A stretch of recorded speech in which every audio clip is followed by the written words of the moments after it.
all your practicing their routine.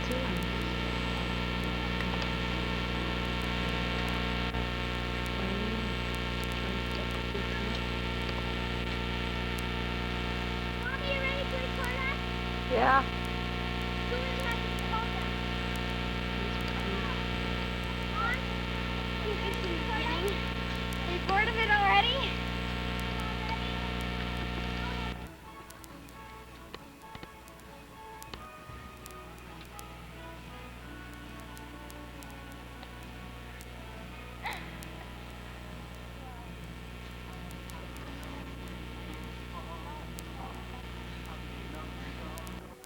Reading instructions for the camp.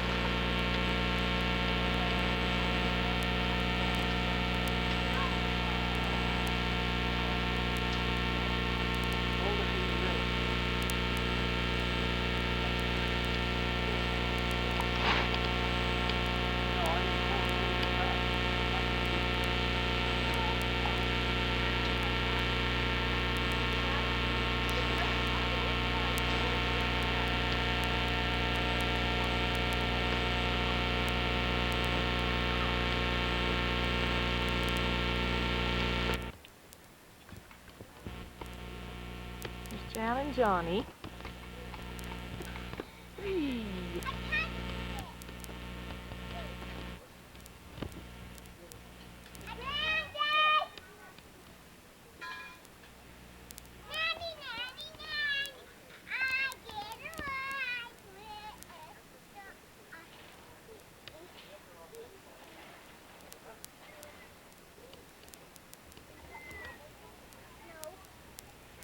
Jessica. How old are you now, Jessie? 4. Yeah! Woo! There's Big Jared.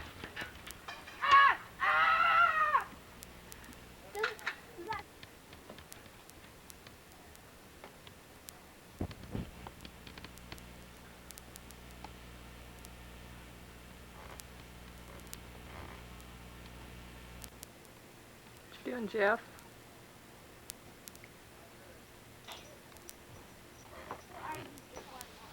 There's Velma and Jolene.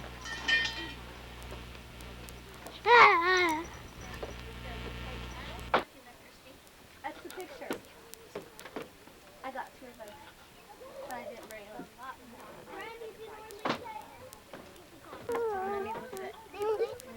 What in there, you guys? We don't know. Count them. 60? 93 frogs, you guys. 93? All we needed was 7 more. Julie, we have Julie. Julie. Is that all? Here's another. I'm just gonna put it here's another. Did you want it like Kim's? Do you want your hair like Kim's? Oh.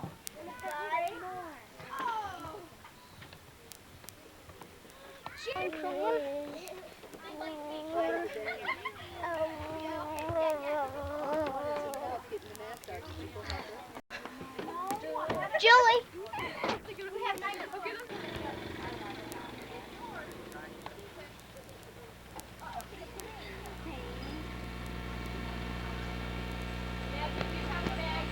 Oh, is she fishing? Who's the fishing? Are you fishing, Lisa? I have to go home all the way around. Right. I didn't get any. Hi. How we doing?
Jordan, Oh, I'm sure. Dustin, go down. If anybody doesn't have a sack, come up here. Go down and get in line.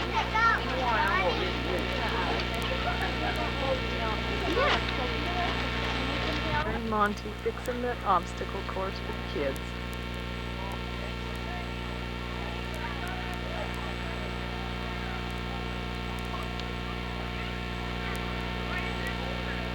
There's Josh and Johnny.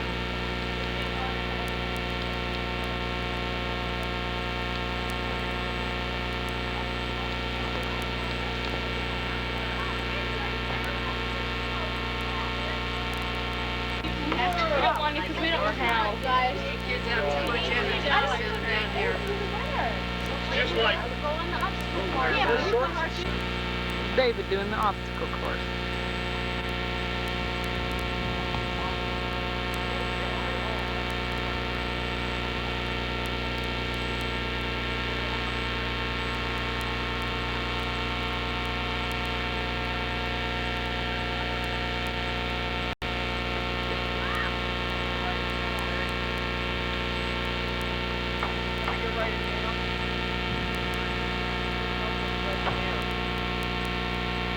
hang on, guys, get your notebook.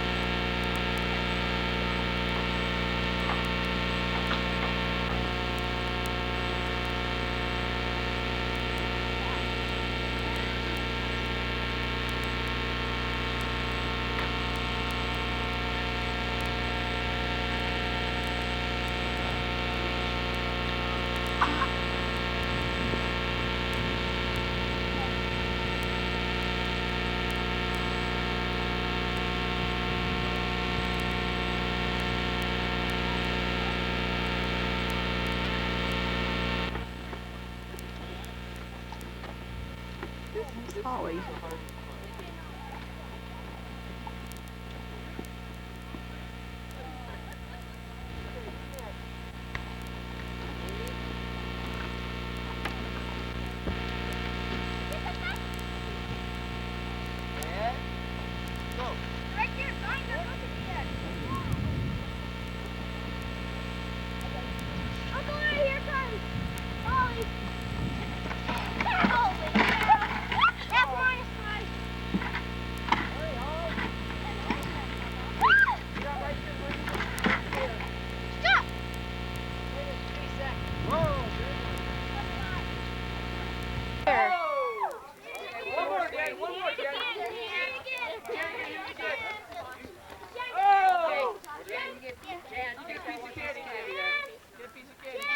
One piece, dear.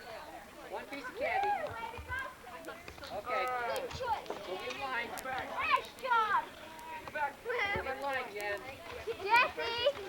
Okay, who has that turn? Let the little kids go first, then. Let these two go, and then you can have a turn,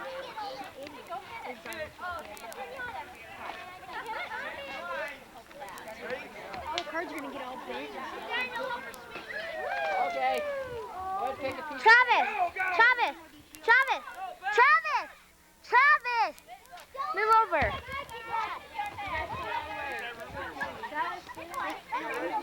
Okay, next. Hey, now when I say go, hey, when I say go, you can run over here and pick up the candy, okay? Oh, wait a second here. Are you taking? Yeah. Hey, everybody. Hey, wait a minute here. Who's over 5 years old?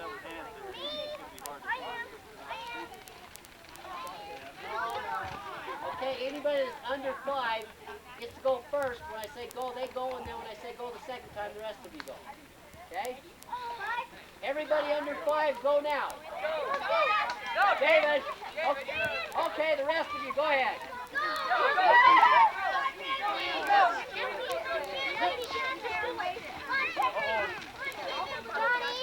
Johnny, Hey.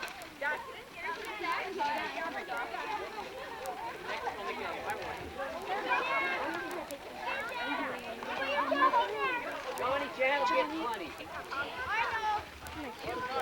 Thanks anyway. Mike! Mike! More she gets, the more. Josh! Look in the camera.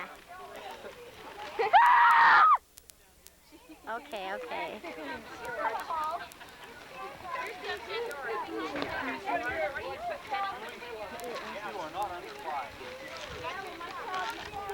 I'm so sure. There's Julie. That's Jenny. See, she's doing it. There's Jared covering his face. Maggie, Mom. you're stepping on one. Right by your foot. Sandra. There's everyone. Yeah, Candy. And there's our pinata. Putting it down.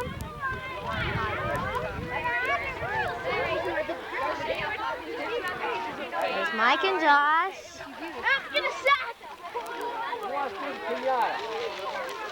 It's Bob. Meridian. There's Monty. And one's here. There's Josh again. Afton's cabin. There they are, taking on the pinata.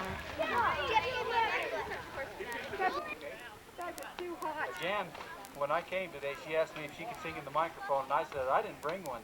She started crying. So she's pretty excited. I told her she could sing in the microphone. Come on.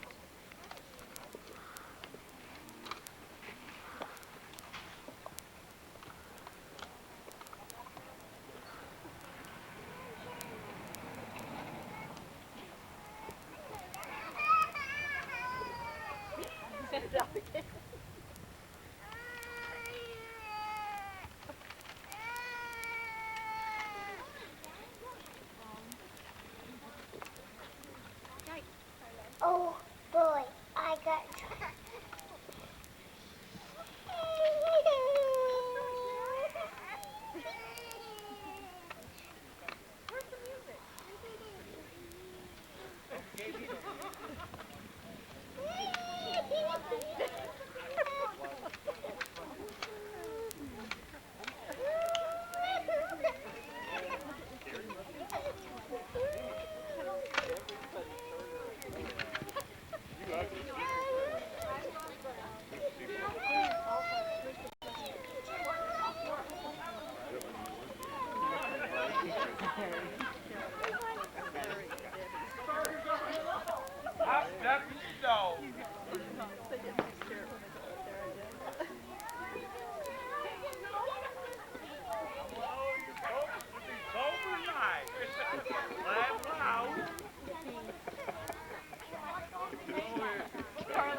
Here comes Eric. Look.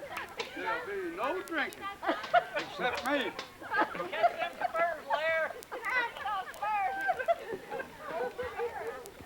Hey, Bob. There's my house. Bob. Hey, deputy dog. Yeah. What y'all want? Bob. What town did you clean up anyway? We got a new arrival. The outhouse? Right here in the house. Just had cowboy boots coming.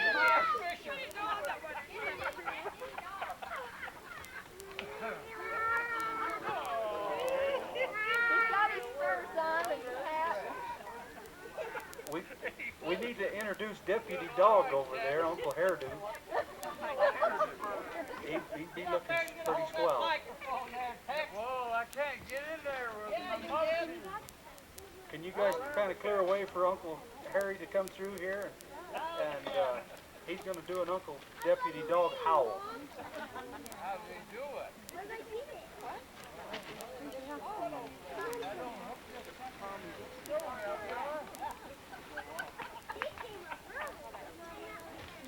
Where's that damn Tommy? Uncle Tom! Here comes the hawk. Jimmy! Howdy, partner. Now, we're going to have a fine program here, and I want all you folks to be real nice and clap loud for everybody, you know. No drinking on the premises. If you do, share with me. Now, I don't get much pay out of this, but I'm going to do my job. But I lost my gun. I don't know where it's at. You know what? She said, oh boy. Yeah, she was gonna do it.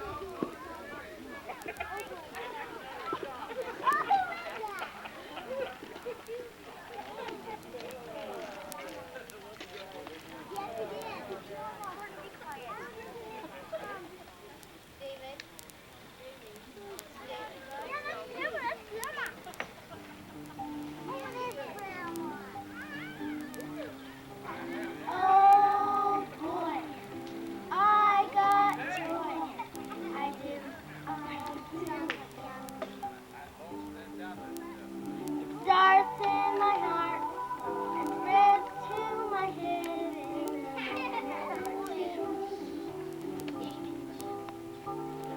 and you know on my soul my knees, no they don't bleed. I feel so neat from my head to my feet when I got joy. Oh boy, I got joy, I do you. Starts in my heart and spreads to my head in a minute or two. But the best place it goes, it's below my nose for my love too. I got a smile for you. I feel so neat from my head to my feet when I got joy. Oh, I got joy. I got joy.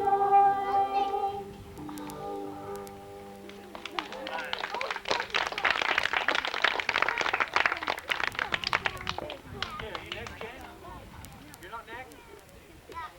All right. We got Fatima with her little play.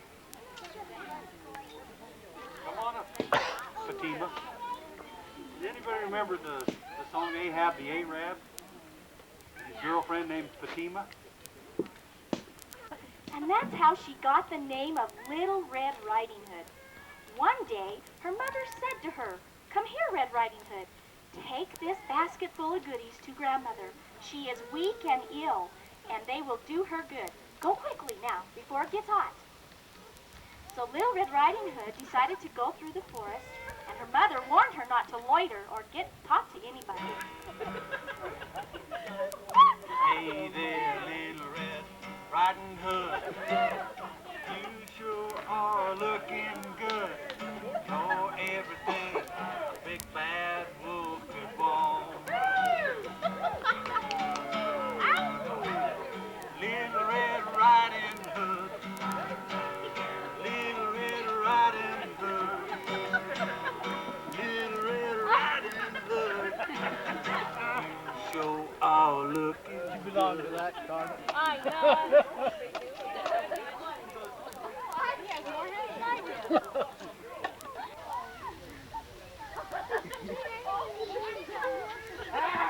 So the wolf opened the latch, and Grandma got scared, and she ran.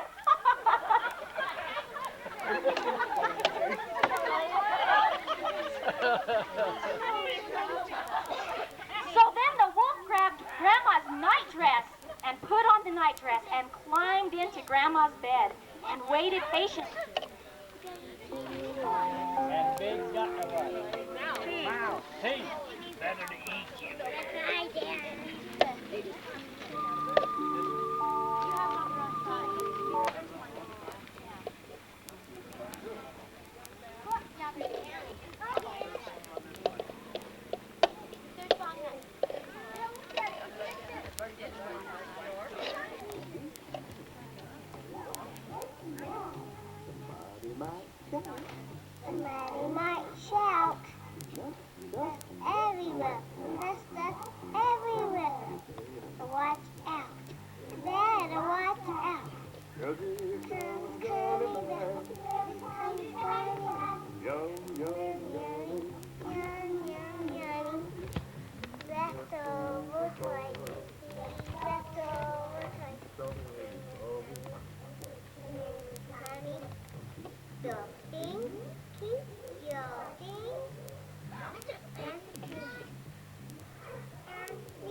Beautiful.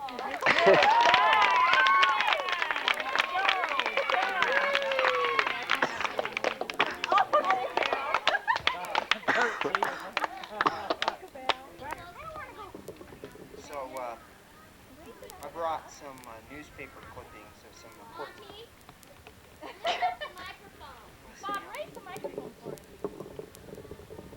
Brought some important newspaper clippings that some of you might have missed in the last few days.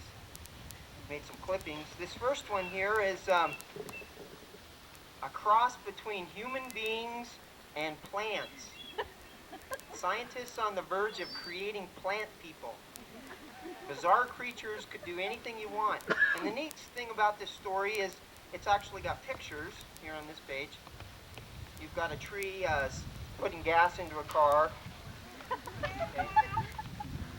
This one says, bizarre disease causes victims to wave constantly, which is this is a very tragic thing, but apparently these people make a fine living leasing themselves out as parade float participants. Most people don't know how to blow their noses, this article says. Uh-oh, this is gentle, loving Bigfoot adopts human child. And see, they even have a picture of Bigfoot. This apparently explains where we got Jason. Mom puts pot roast in crib and baby in microwave oven. Terrible thing.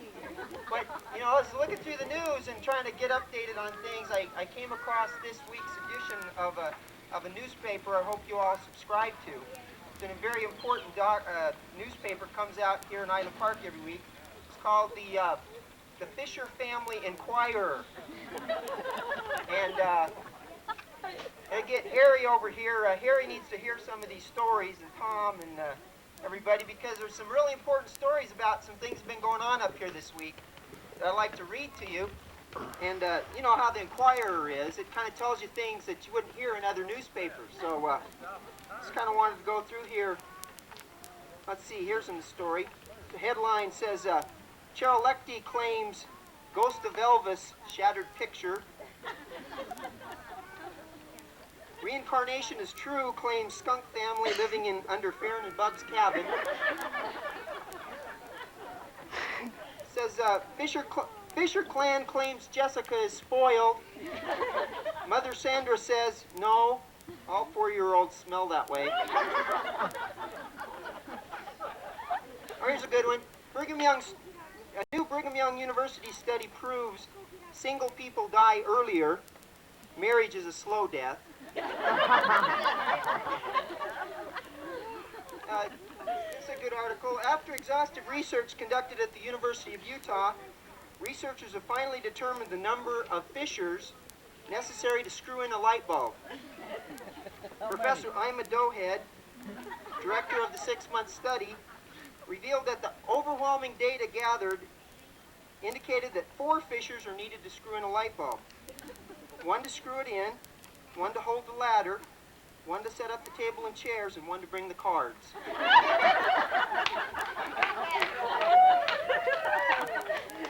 Oh, here's a new ad from Deseret Book. It's advertising a new bumper sticker for chubby people that says, honk if you're carrying groceries. Noticed a few of those on the cars here today. This article says, Carl Malone once again failed to show up for the reunion. The fact that caused the Hammond and Styles boys to plan a boycott of next year's reunion unless contracts are signed and a regulation basketball hoop is put up. This is David Letterman's top 10 reasons to come to the Fisher family reunion. Number 10, it's too hot in Pocatello in August. Number 9, other family members will talk about you more if you don't come. Number 8, helps you appreciate air conditioning. Number 7, may help talk you out of that 6th pregnancy. Number 6, leeches are plentiful in Henry's Lake. Number 5, get to see that comparatively your kids aren't quite that bad. Number 4, get to hear Blaine's mule story again. Number 3, may win millions in horseshoe contests. Number 2, somehow skunks always just seem to smell better in the woods. And number 1 reason for coming to the Fisher family reunion, bug pancakes.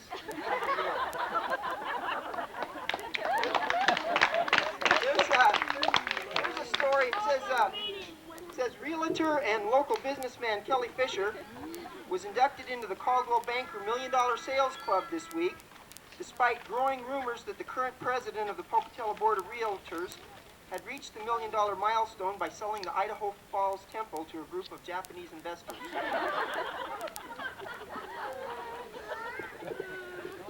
This article says, Tom and Dixie proudly unveiled a new breakthrough in Island Park cabin technology this week, just in time for the Fisher reunion.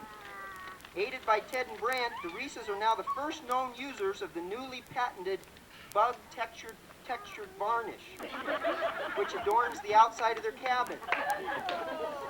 You'd be surprised how well they reflect the heat, a proud Dixie exclaimed. And Tom noted that another advantage was that there was also a lot fewer bugs around the campfire after the application.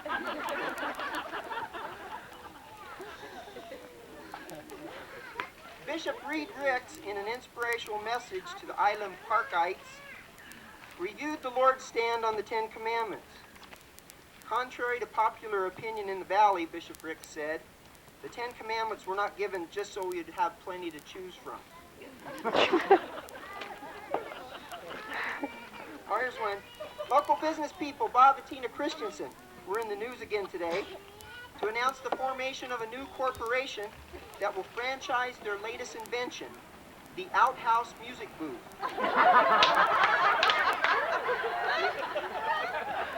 The new company, to be called Record a Sunshine, will be based in the Pocatello area and franchised across the nation.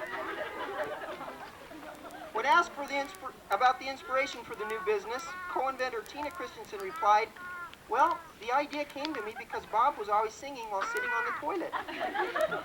You know, Moon River, the theme from Rawhide, The Sound of Music, that kind of thing. In fact, he sounded his best in there. Pretty soon he had wired the bathroom to pipe in music. And the next thing I knew, there was a microphone hanging over the bowl. The idea of a combination outhouse and music booth just kind of grew from there. Sunshine President Bob Christensen further noted that the idea really became a reality after he and Tina sat night after night at the fair watching the long lines at the restrooms. We figured if we could bring in a couple of extra seats and could charge $3 a seat, $3 for a seat and a song, we would pretty much have a captive audience.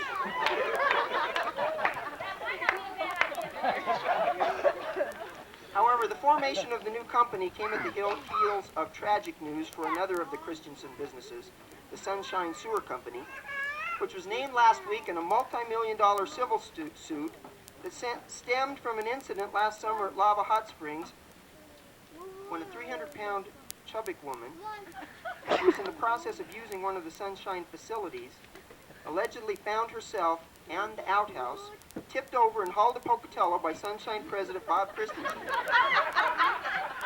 When asked about the incident last Friday, Mr. Christensen stated that the toilet had been extremely difficult to tip over, but attributed the difficulty to a recent bout of food poisoning from Tina's cooking left him weak. He was unable to comment further because of the pending litigation. Oh, Farron announced this week that in an effort to liven up the family reunion talent show, his usual rendition of Old Man River and the recitation of his birthday card will be replaced with a snappy version of Madonna's Justify My Love and a reading from his favorite issue of Sports Illustrated. As an added attraction, wife Bubs will reenact her famous Bubbles dance that earned her nickname on the plains of Nebraska. It's a little-known story. I think I've heard it differently, but the real story had to do something with bubbles and dancing. I don't know. Oh, this the headline's important. Ozone depletion linked to Blaine Fisher's belching. It's a story out of Houston, Texas. Where is Blaine? Oh, here. Yeah. It says, NASA scientists revealed startling new photographs from space today, which showed huge holes in the ozone layer, directly over the cities of Pocatello and Island Park, Idaho. Further magnification showed that the exact location of the source appeared to be both the home and cabin of Blaine T. Fisher, a well-known Pocatello businessman and Island Park skunk killer. At first, scientists were skeptical about the new findings, since the ozone depletion was greater than what could be attributed to a single source. However, after a fact-finding mission at the Fisher residence, which included a robust dinner of barbecue beans, cauliflower, and soda pop, the scientists recorded massive amounts of ozone-depleting gases erupting from Mr. Fisher's stomach. It was astonishing, one scientist said. We had previously recorded levels of gas like this during an oil well fire, but never from a human source. When asked about the recent findings regarding gaseous emissions and the ozone, Mr. Fisher replied, "You characters claim that holes in the ozone are causing global warming, and I aim to do what I can to warm things up so the ice don't kill the fish on Henry's Lake again this year." I got you.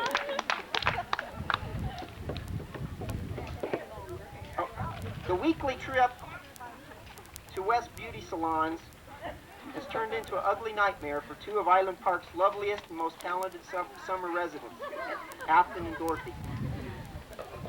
After 1-hour hair appointments turned into 3 hours, then all-day affairs, Harry was moved to hire a private detective to follow the pair to the weekly excursion. In a previously unpublished report, Detective Ima Snoop detailed the weekly trips to West for hair appointments, which were followed by sneaky trips across the street to the casino bar, where Afton and Dorothy could be seen wildly pulling the one-armed bandits all afternoon. Although this initial report eased Harry's greatest fears, tragedy struck this week during their hair trip when both Dorothy and Afton were arrested by local police after repeatedly plugging slugs into the slots. Police reports indicate that a police sting operation was set up after casino owners complained of decreased revenue following Dorothy and Afton's visits, despite their enormous losses. Arraignment on these charges for both women will occur next week following the reunion. Attorney for both women has announced that his clients will plead insanity as a defense. To date, approximately 39 relatives have been scheduled to testify in this regard.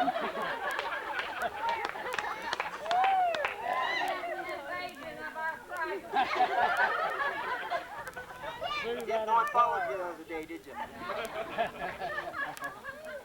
Harry continued to be depressed this week in the wake of the lumberyard pickup tragedy, which left the, quote, blind side of his pickup smashed in.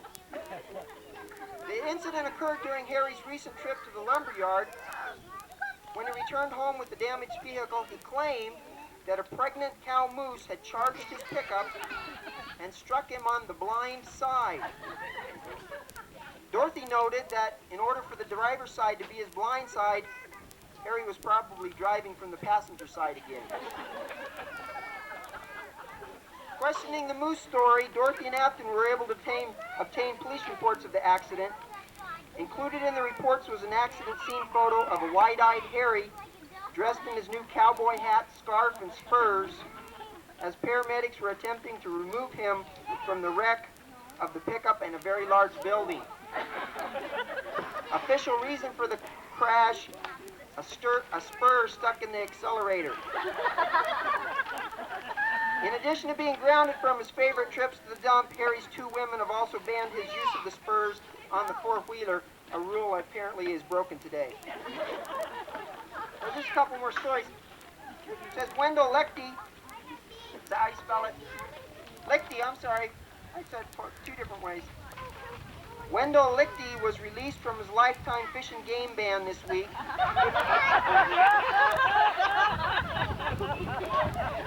After the Supreme Court threw out his 1989 conviction for corn baiting geese in his own backyard. Mr. Lichty, a notorious fish and game violator,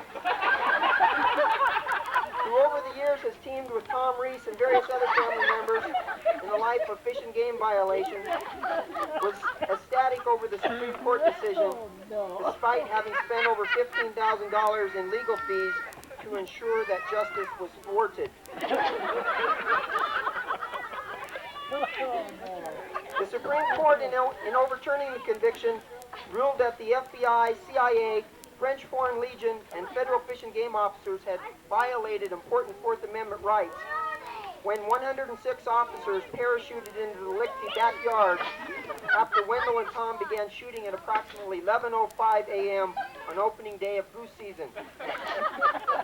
The court said that despite flagrant violations of the law, both past and present, the Constitution required that the guilty must go free, even if that guilty person was the likes of Wendell Lichty. Wendell's history of fish and game troubles began in childhood when he was well known for his fishing trips using his special M80 lures. The severity of his troubles seemed to increase when he married into the Fisher family, another notorious family of poachers and liars about the size of fish caught.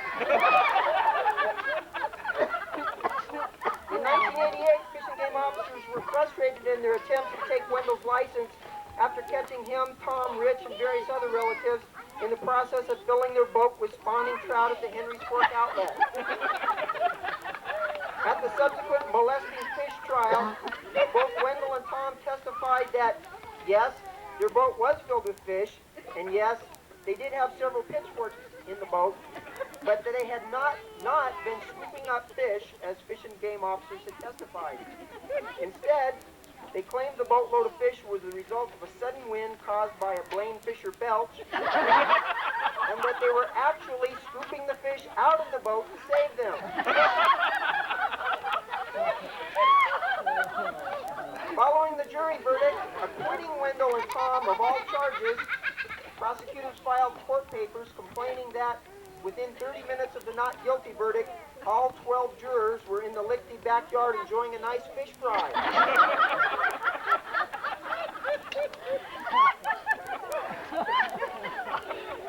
Driven by this humiliating loss, Fish and Game officials vowed to finally catch and convict Wendell. So in the fall of 1989, an elaborate undercover investigation was initiated with the help of a confidential informant with the initials of BTF. Based upon inside information given by BTF, officers were able to follow a trail of corn and decoys that began at a prime goose nesting location and ended in the Lichty backyard. As the hapless geese waddled their way to the Lichty home, they became so filled with corn that they were unable to fly. At 11:05 a.m., with the backyard filled with grounded geese, Wendell and Tom began to shoot as other relatives scooped the dead birds into wheelbarrows and hauled them to the basement. At the proper moment, 106 federal officers stormed the Lichty compound, arresting all present, except Cheryl, who was in the living room watching Oprah, who had as her guests women who had close encounters with the ghost of Elvis. Despite Wendell's testimony that the geese were all demon-possessed birds that were attempting to kill family members, he and Tom were convicted on all counts, which included felony corn baiting, shooting before noon, scooping geese with pitchforks, and being a persistent violator. One more story here I want to read. It's important. It says in an unexpected move today, Congress overwhelmingly passed legislation which sets aside approximately $56 million to establish the first Smithsonian Institute museum outside of the Washington, D.C. area. The legislation, which is known as the Jolene Bill by Washington insiders, was so named because the chief contributor to the museum will be Mrs. Jolene Fisher of Pocatello, Idaho.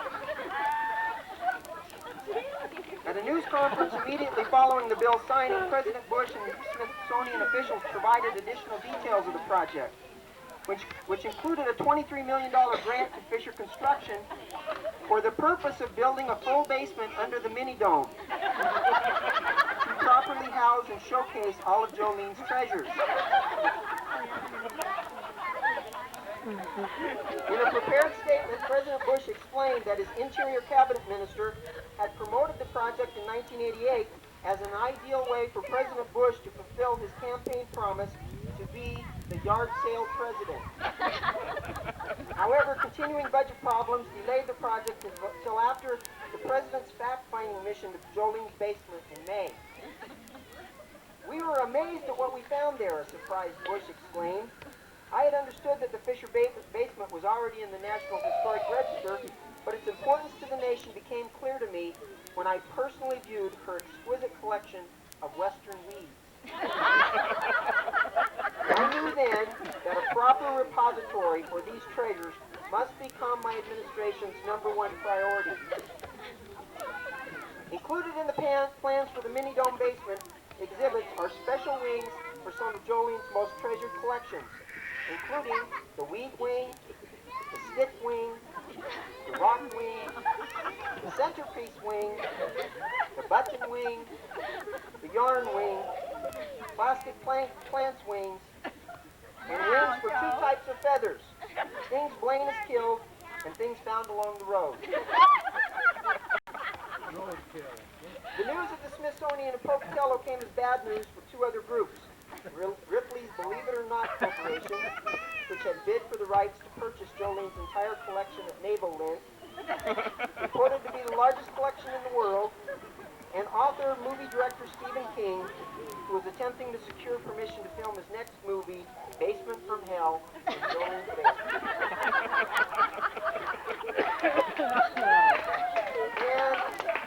And in a related story, during President Bush's fact-finding tour of Jolene's basement, this is sad.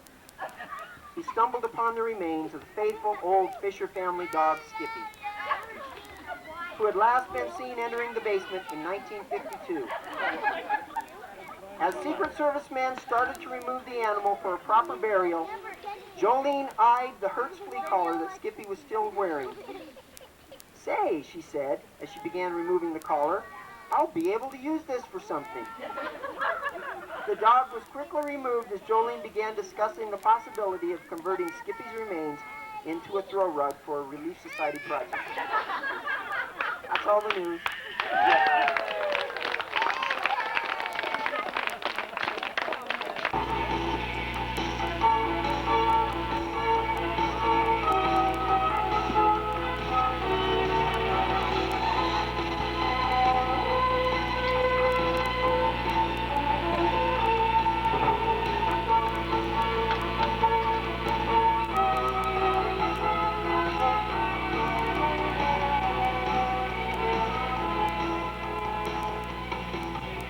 I may not be skilled or polished, I may not be strong or tall, and I may not place at the head of the race with the mightiest right.